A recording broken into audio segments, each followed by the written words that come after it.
Kami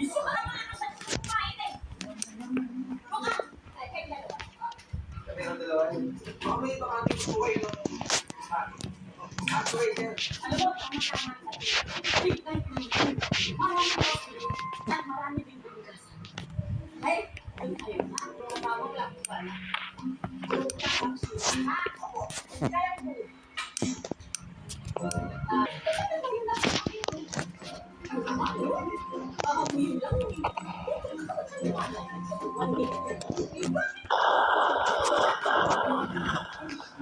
Hindi naman kung dahil sa yung ina-apply ko eh.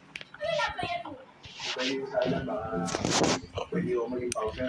Marunong ako magpagsuntukan. Kaya okay. Okay na. Hindi po. Ayaw po ako. Stop. Kapag mo na sila. Ano ba yun?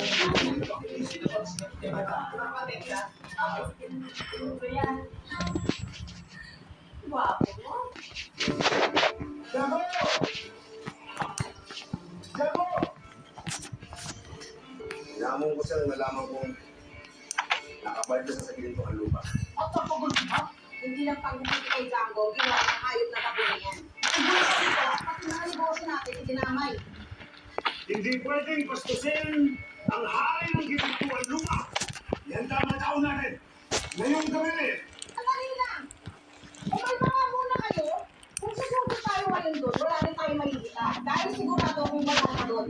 Dahil sinugod na siguro sa ospital. Bakit? Lumespas na kayo.